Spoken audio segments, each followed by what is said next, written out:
Hello. Happy Independence Day. Um, I just thought that I would take this opportunity to share with you all what exactly it is we're celebrating today, which is our independence from England. So I'd like to read for you the Declaration of Independence, or part of it anyway. In Congress, July 4, 1776, the unanimous declaration of the 13 United States of America. When in the course of human events it becomes necessary for one people to dissolve the political bands which have connected them with another, and to assume among the powers of the earth the separate and equal station to which the laws of nature and nature's God entitle them, a decent respect to the opinions of mankind requires that they should declare the cause which impel them to the separation. We hold these truths to be self-evident, that all men are created equal, that they are endowed by their Creator with certain unalienable rights, that among these are life, liberty, and the pursuit of happiness. That to secure these rights, governments are instituted among men, deriving their just powers from the consent of the governed. That whenever any form of government becomes destructive to these ends, it is the right of the people to alter or to abolish it, and to institute new government, laying its foundation on such principles and organizing its powers in such form as to them shall seem most likely to affect their safety and happiness. Prudence, indeed, will dictate that governments, long established, should not be changed for light and transient causes, and accordingly, all experience hath shown that mankind are more disposed to suffer while evils are sufferable, than to right themselves by abolishing the forms to which they are accustomed.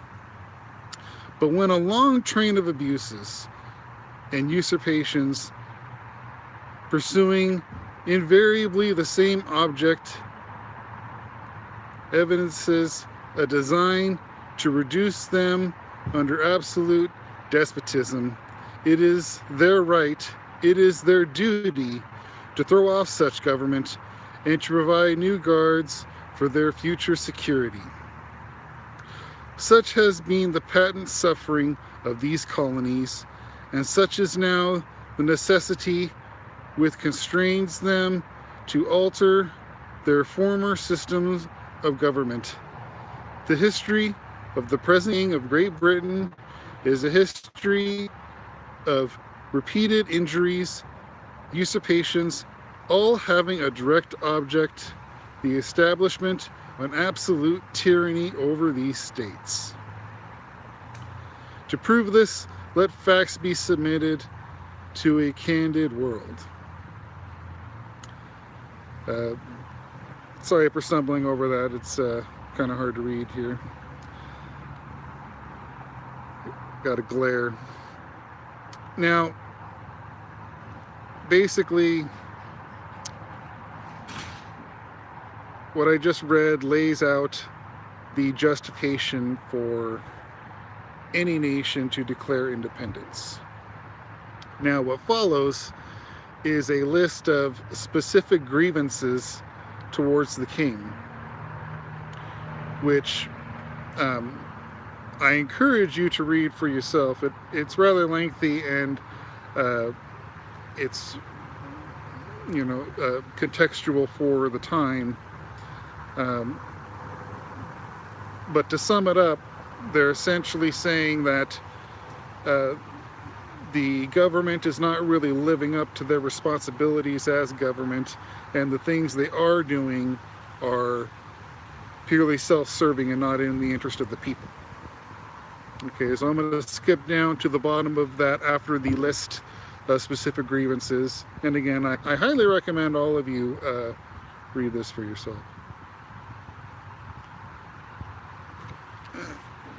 Sorry, I got a really bad glare, so it's hard to read off the screen. In every stage of these oppressions, we have petitioned for redress in the most humble terms. Our repeated petitions have been answered only in repeated injury.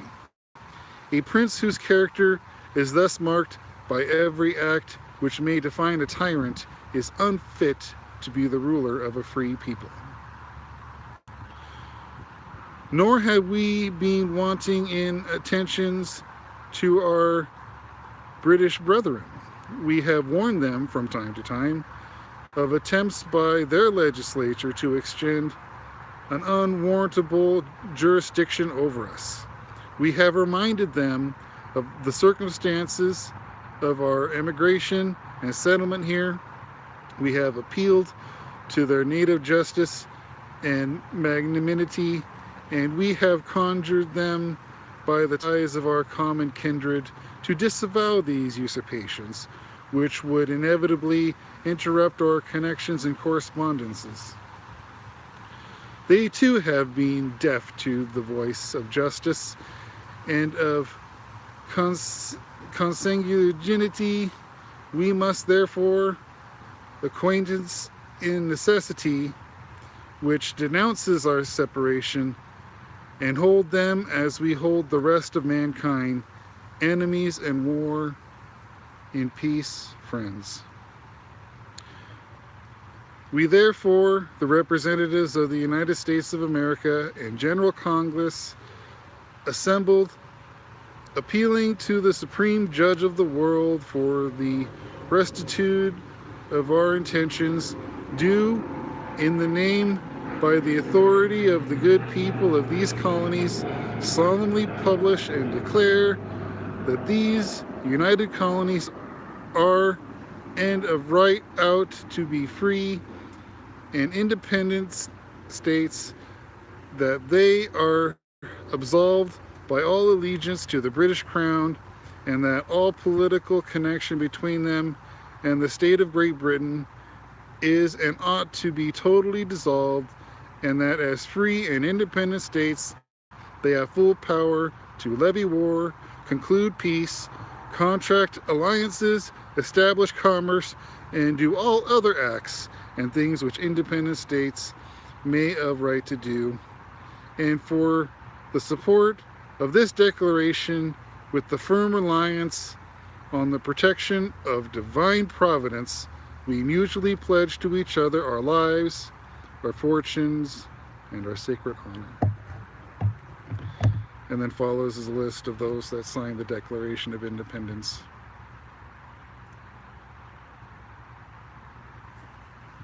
Now, that is quite a mouthful to read.